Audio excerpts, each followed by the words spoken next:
Alrighty, y'all, we are here with Lindsay L today, and she just released her new album, Heart Theory. Lindsay, how has your quarantine been going? You have started a talk show, so is it weird for you to now be on the other side of things again, answering the questions instead of asking them? Oh my gosh, Hannah, you're so sweet. Yeah, I started a weekly talk show at the beginning of quarantine just because I thought I was going to go crazy not being on the road. And it's just been something cool to sort of continue and be able to interview my friends. And I really started living well to just focus on positive news because there was so much negative news anytime you turn on the TV. So it was a fun thing to start for sure. And yes, it feels great to sit back in the chair that I'm usually in. I will say I've gotten a lot more respect for what you do though. And so I have a whole new appreciation for how hard interviewing can be. But yeah, quarantine has been great. It's been pretty busy, actually. We ended up doing our last band tracking session the day before national shutdown. And then at the beginning of quarantine, I was finishing the record and then working on the package and then press for it. So quarantine has actually been quite crazy. Crazy. Yeah, so your new album, Art Theory, why was this album, like the next step for you? It's been 3 years since your last album, and how have you and your music evolved since then? I can't believe it's been 3 years since my last album. It just feels like that time has flown by so fast. But I'm very proud of this record. I've been working hard on it for the past 3 years, and it was about halfway through the process when I realized I was writing these songs in order of how I'm navigating this time of my life right now. And I was like, how cool would it be to write an album of the process, like from step one to like track 1 to track 12, have it be how I've slowly unraveled in this time of my life.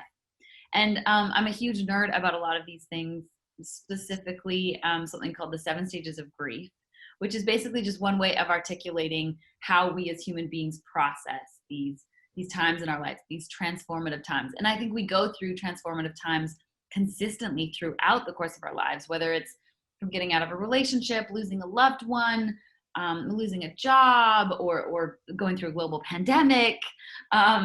We constantly go through these moments in our lives, and as human beings have to feel every step of the way. And so the 7 stages of grief is just one way of articulating that. And I decided to do just that. So I wrote a record in order from track 1 being stage 1 of shock, then through denial, anger, bargaining, all the way down to stage 7 at track 12 of acceptance, being able to look in the mirror and fully accept yourself for everything that you are, everything that's happened in your life to bring you to this moment.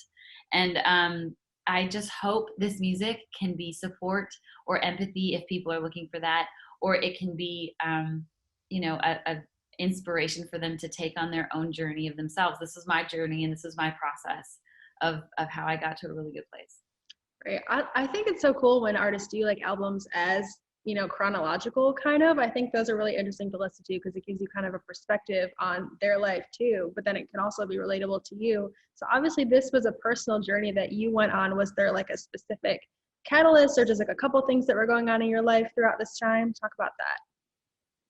Yeah, in the past 3 years, a lot has happened. I did go through a breakup, and I think anytime you go through a breakup, it causes you to look back on every single breakup in your life. I feel like heartbreak is such a universal thing that we all feel, and whenever we're feeling it, we reflect on past relationships. So I wouldn't necessarily say this album is about one relationship in particular, but in just how I've gotten through and navigated heartbreak in my life as a whole. I think that even when we can all look back on our past relationships, sometimes we are attracted to the same things, and sometimes we repeat and have patterns of the same things in our life. And it's so interesting when you can learn that and study that, and in turn learn more deeply about yourself, about what that means. Also in the past 3 years, I went through a major health scare last year, as well as turned 30 last year. And so it's just a lot of, moments have happened where I'm like, okay, I'm ready to find out that deeper layer of what being authentic to myself means right now. So how did you go about choosing the songs for this project? Like when you were writing, you mentioned that you realized it was the stages of grief. So did you kind of just slot them into where they go, or did you write some specifically for each stage? Yeah, it was actually pretty easy because I was just writing songs with how I was feeling them. And Mhm. so when I really laid out, the songs that I want on the record, I'm like, well, there it is. It's the process because it's what I did. I feel like I love therapy and I've been going to therapy for years. Specifically, I've been really digging in the past couple years um, and I feel like I've still saved thousands of dollars of therapy because I wrote this record. Songwriting is huge therapy to me, and these songs have really really helped me reach that deeper level of healing. Mhm. And so how did you land on Heart Theory as the album name? So at the beginning of quarantine, I had no idea what I was going to call the record, and I was like, I need to figure this out. I wasn't sleeping well at the beginning of quarantine, as I hear most people weren't sleeping well at the beginning of quarantine. No, not so well. So in one of my nights of insomnia, I woke up at 4 a.m. just being like, what am I going to call this record? And I knew I wanted it to be something about feelings and emotions, and then something about like facts and the science of things. And so I had so many terrible album titles written down. And then eventually one night I woke up and I was like, Heart Theory. That's it. Like it's if theory is the science of music, then this album is the science of a heart. This album is the science of how I've gotten through the process. Just like an experiment gives you directions. This is what you do. Step 1 to step 12. This is this album for me. This is how you get through and navigate going through the tunnel, doing the work, coming out the other side as somebody who's finally ready to take control of their life. I love that. That's a perfect title. It's like a map for people who listen to it. Like, this is what you do. It's totally like a map.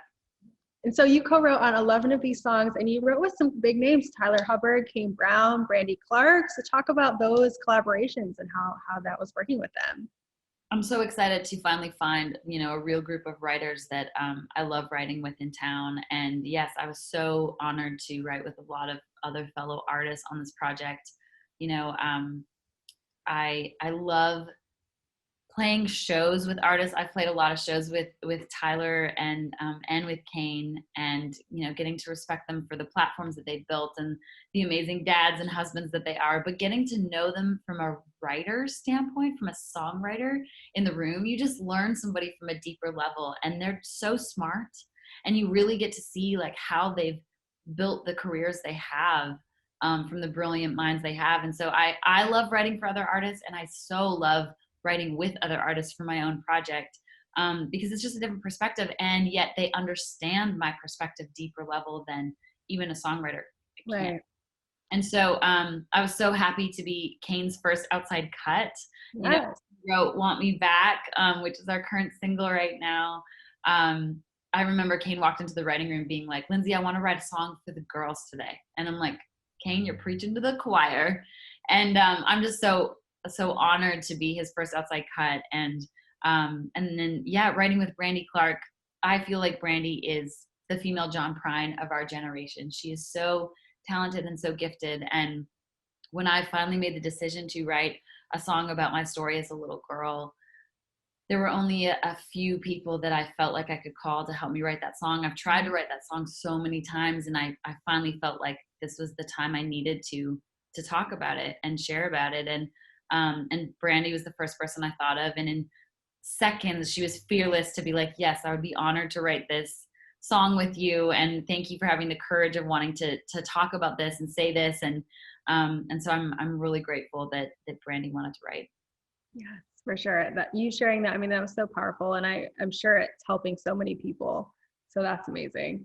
Thank you. Well, It's my main goal with this album as a whole. I really just feel like music has the power to help people. I feel like it has really long arms to wrap around us and be the universal language to connect us together. And writing Make You, my sole intent is to be able to be there for other survivors, specifically other little girls and little boys, but also grown adults, because I feel like this happens far more in our society than we ever want to admit. And if I would have had somebody to hold my hand as a 13-year-old girl and as a 21-year-old girl and tell me it was going to be okay, I feel like I would have healed so much faster. And so I ended up starting my own foundation from the song as well.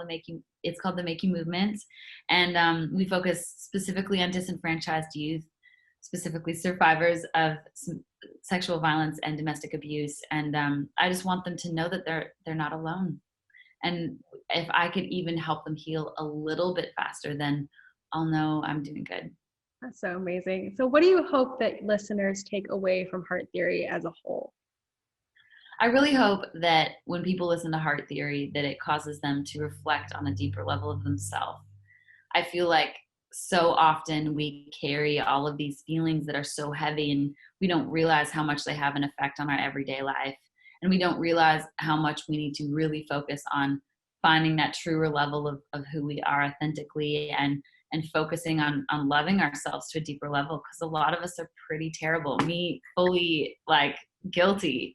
I'm terrible at loving myself some days. And I think it's something that all of us can focus on and learn to do that better. And so if this album can, I just hope it can be heard by the ears that need to hear it to inspire them to do so. Yes, and maybe it'll save us all thousands of dollars in therapy too. Just listening to it will be good to go. That would be amazing.